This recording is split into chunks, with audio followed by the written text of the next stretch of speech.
হযরত আমিনা রাদিয়াল্লাহু তাআলা আনহা বলেন, এ দুনিয়ার মানুষ, আমার পুত্র মুহাম্মদ সাল্লাল্লাহু আলাইহি ওয়াসাল্লামকে আমি যখন পেট মোবারকে ধরেছিলাম, প্রায় 9 মাস আমি পেট মোবারকে রেখেছিলাম। প্রথম দিকে 9 মাস যাবত আমি বুঝতে পারি নাই অন্যান্য মহিলারা যেভাবে বাচ্চা পেটে আসলে একটু ভারী অনুভব করে, আমি মুহাম্মদ সাল্লাল্লাহু আলাইহি ওয়াসাল্লামের গর্ভে ধারণ করলাম, কিন্তু একটা বারও একটু ভারী অনুভব করলাম না।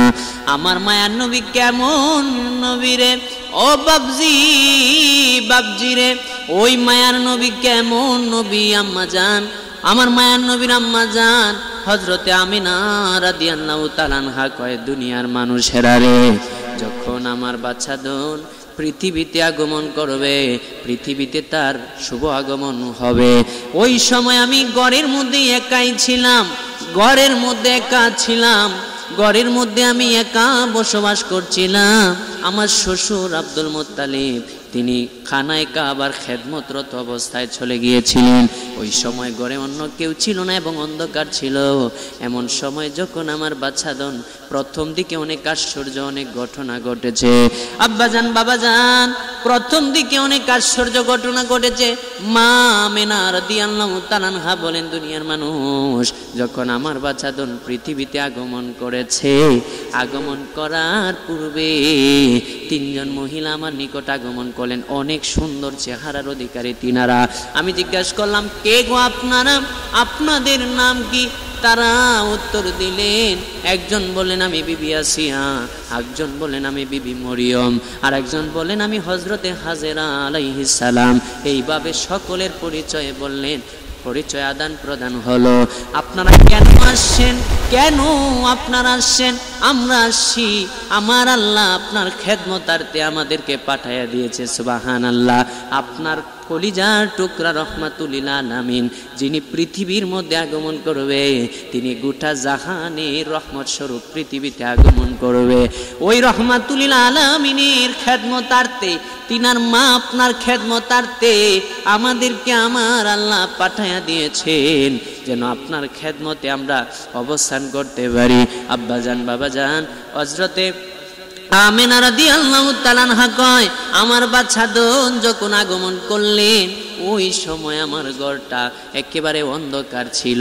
আর আমার বাচ্চাদন আগমন করার পরে জমিনের মধ্যে সেজদা দিয়ে পড়তে লাগলেন, লা ইলাহা ইল্লাল্লাহু মুহাম্মাদুর রাসূলুল্লাহ সাল্লাল্লাহু তাআলা আলাইহি ওয়াসাল্লাম। হযরতে আমিনা বলেন, আমার পুত্র আগমন করার পরেই জমিনের মধ্যে সেজদায় পড়ে গেলেন এবং পড়তে লাগলেন, লা ইলাহা ইল্লাল্লাহু মুহাম্মাদুর রাসূলুল্লাহ সাল্লাল্লাহু আলাইহি ওয়াসাল্লাম।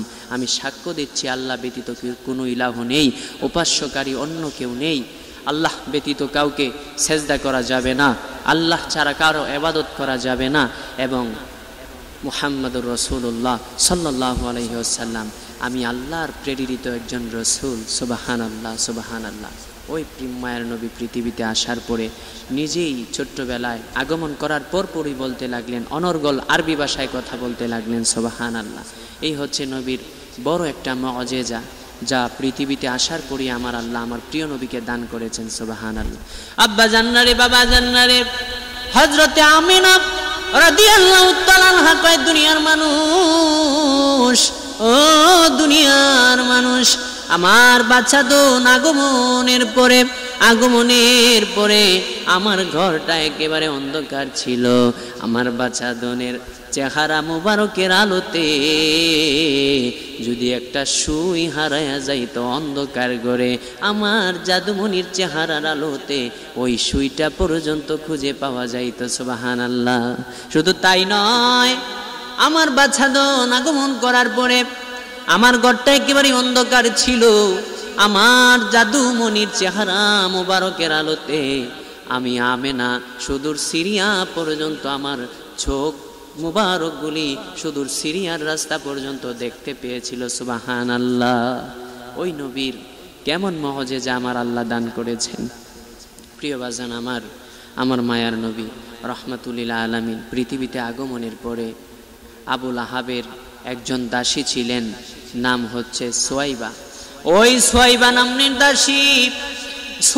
নামনি দাসী দৌড়ায়া আবুল আহাবের কাছে যায়া বললেন, ও আবুল আহাব, ও মনিব, আপনার ভাই হযরত আব্দুল্লাহর ঘরে একজন পুত্র সন্তান পৃথিবীর মধ্যে আগমন করেছে। ওই সময় আবুল আহাব শাহাদাতি আঙ্গুল দিয়া ইশারা করে বললেন, এ সুয়াইবা, এমন একটা সংবাদ তুমি আমারে দিছো সুয়াইবা রে, এই সংবাদে খুশি হইয়া আমি তোমার মনিব তোমারে আজকে থেকে আজাদ করে দিলাম, মুক্তি করে দিলাম। সুবহানাল্লাহ। হযরতে আব্বাস রাদিয়াল্লাহু তাআলা আনহু বললেন, আবুল আহাব ইন্তেকালের ওই আবুল আহাবের দাসী সুয়াইবা নামনির দাসীর আমার মায়ার নবী অনেক দিন দুগ্ধপান করেছেন। আবুল আহাবের দাসী সুয়াইবার দুগ্ধপান অনেক দিন করেছেন, এই জন্য আমার মায়ার নবী তিনাকে কখনো দাসী বলে সম্বোধন করেন নাই। আমার নবী কয়, উম্মি বাদাল উম্মি, আমার মায়ের পরে আপনি আমার কাছে আরেকজন মা। সুবহানাল্লাহ। ওই মায়ের নবী, নূরের নবী, রাহমাতুল লিল আলামিন কেমন ইজ্জত দিতেন। সুয়াইবাকে মুক্ত করে দেওয়ার কারণে, নবীজির আগমনে খুশি হয়ে মুক্ত করে দেওয়ার কারণে হযরত আব্বাস কয়, দুনিয়ার মানুষ, আমি আব্বাস রাদিয়াল্লাহু তাআলা আনহু একদিন স্বপ্নে দেখলাম, আমার ভাই আবুল আহাবকে স্বপ্নে দেখলাম। আর তিনার হাল হাকিকত সম্পর্কে তিনি ইন্তেকালের পরে তিনি যখন পৃথিবী থেকে বিদায় নিয়েছেন, আমি আব্বাস একদিন তিনাকে স্বপ্ন দেখলাম, দেখে বললাম, ভাই আপনার হাল হাকিকত কেমন কবরের জগতে? আমাকে তিনি উত্তর দিলেন, ও ইবনে আব্বাস, ও আব্বাস, আমি কবরে আসার পরে আমি শান্তি কখনো পাই নাই, তবে একটা দিন শান্তি পাই, যেই দিন আমার বাতিজার শুভ আগমনের খুশিতে আমি আমার দাসীকে আমি মুক্ত করে দিয়েছিলাম। এই খুশির জন্য অন্তত প্রত্যেক সোমবারে আমার শাস্তিটা একটু লাঘব হয়, শাস্তিটা একটু অন্য দিনের থেকে কমিয়ে দেওয়া হয়, এবং আমি যখন বেশি তৃষ্ণার্ত হই প্রত্যেক সোমবারে আমি শাহাদাতি আঙ্গুলটারে আমি একটু চুষতে থাকি, তখন আমার তৃষ্ণা নিবারণ হয়, একটু লাঘব হয়, কষ্টটা একটু লাঘব হয়।